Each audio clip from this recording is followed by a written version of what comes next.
नमस्कार, मैं पूनम श्रीवास्तव। आप देख रहे हैं सर्वोच्च दर्पण न्यूज। डालते हैं नजर आज की खास खबर पर। दिनांक 8/7/2026 मधुबनी शहर को मिली $2.2043 करोड़ की बड़ी सौगात।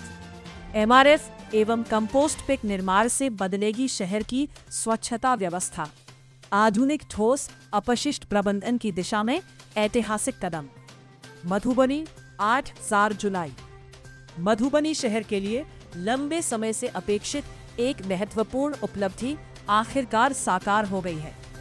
जिलाधिकारी आनंद शर्मा के सतत प्रयास, निरंतर अनुश्रवण, विभागीय समन्वय एवं लगातार किए गए विभागीय पत्राचार के परिणाम स्वरूप बिहार सरकार के नगर विकास एवं आवास विभाग ने नगर निगम मधुबनी में मटीरियल रिकवरी फैसिलिटी एमआरएफ एवं कंपोस्ट पिट के निर्माण के लिए $2.33,07,000 की स्वीकृति प्रदान की है। यह परियोजना मधुबनी शहर की स्वच्छता व्यवस्था को नई दिशा देने वाली एक ऐतिहासिक उपलब्धि मानी जा रही है। यह जानकारी जिलाधिकारी आनंद शर्मा ने समाहरणालय सभा कक्ष में नगर निगम मधुबनी द्वारा आयोजित कार्यक्रम में मीडिया प्रतिनिधियों को संबोधित करते हुए दी।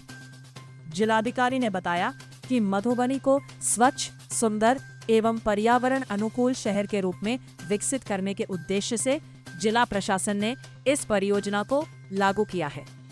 अब इसमें एक चीज नगर निगम और कर लेंगे कि जो होल्डिंग टैक्स दें उनको कुछ इंसेंटिव दिया जाए, और जो होल्डिंग टैक्स नहीं दे रहे हैं उनको भी जो है उसमें कुछ पेनल्टी का क्लॉज डाला जाए, ताकि जो कार्य कर रहे हैं और जो कार्य नहीं कर रहे हैं तो उनको जो है डिवाइड किया जाए उस तर्ज के ऊपर।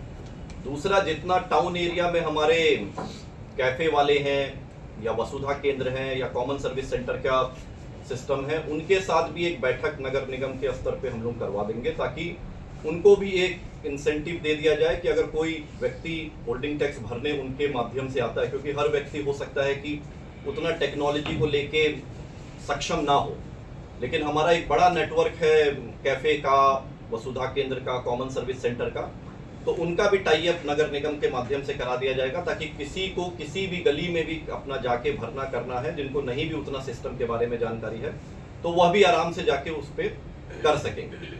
इसको करने का जो मेन URL है जिसके माध्यम से आप होल्डिंग टैक्स भर सकते हैं वो madhubanimunicipal.com है। तो madhubanimunicipal.com या URL है, इसके माध्यम से आप अपना होल्डिंग टैक्स भर सकते हैं। दूसरा, एक महत्वपूर्ण अध्याय और जुड़ा है नगर निगम में, जो पिछले 2 दिन की चीज है, वह भी आप सभी से साझा करना चाहेंगे कि हम लोग ने एक बड़ी उपलब्धि हासिल कर ली है, जो काफी समय से इस चीज के ऊपर हम लोग प्रयासरत थे, जिसकी हम लोग शुक्रगुजार हैं नगर विकास विभाग के माननीय मंत्री महोदय के, प्रधान सचिव सर के, कि मधुबनी नगर निगम को परमिशन मिल गया है कि हम लोग अब अपना प्रोसेसिंग प्लांट का भूअर्जन कर सकते हैं। 8 एकड़ में मधुबनी का प्रोसेसिंग प्लांट का भूअर्जन किया जाएगा।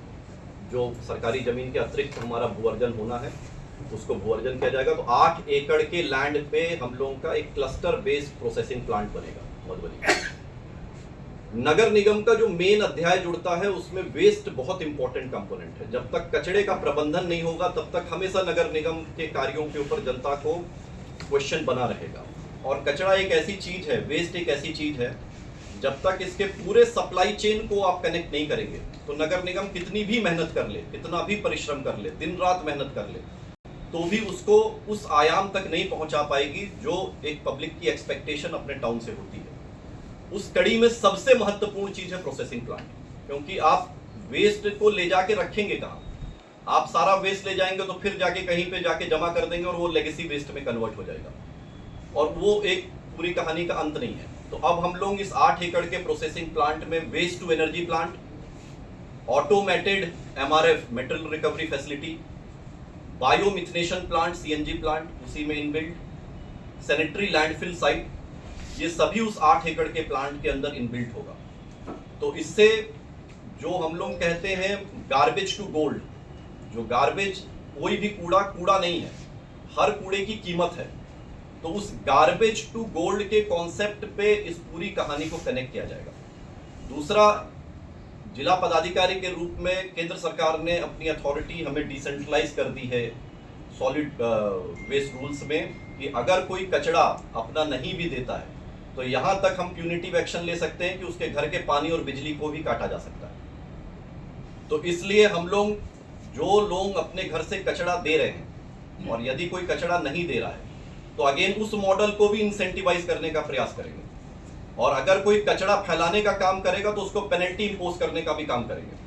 कानून हमें जो भी अथॉरिटी देता है, हम लार्जर पब्लिक वेलफेयर के लिए अगर हमको कानूनी कार्रवाई करनी पड़ेगी, पेनल्टी इंपोज करना पड़ेगा कचरा फैलाने वाले और दूषित करने वालों के लिए, तो प्रशासन और नगर निगम प्रशासन किसी भी तरीके से उसमें बैकफुट पे नहीं जाएगा, क्योंकि हमको एक साफ सुथरा समृद्ध मधुबनी क्रिएट करना है, जो एकदम साफ सुथरा, एक जब भी कोई भी बाहर से मधुबनी टाउन में एंटर करे वो एक अच्छी फीलिंग लेके जाए। और जो लोग भी यहाँ मधुबनी में रह रहे हैं, उनके अब नेक्स्ट जनरेशन बच्चे यहाँ पे आ रहे हैं, अब बढ़ रहे हैं, युवा आगे बढ़ रहे हैं, तो उसमें अपने टाउन को लेके उनको ये फील गुड फैक्टर रहे कि मेरा एक साफ सुथरा क्लीन टाउन है।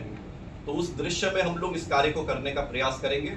नेक्स्ट टाउन एरिया में आप सभी को मालूम है कि अब जो कलेक्ट्रेट रोड है उसकी भी प्रोसेस एडवांस स्टेज पे आ गई है। अब हम लोगों का जो मेन रोड है इसका भी रास्ता साफ होगा। सूरी हाई स्कूल से सिंघानिया चौक वाली रोड भी एडवांस प्रोसेस पे है, स्टेडियम भी एडवांस प्रोसेस पे है।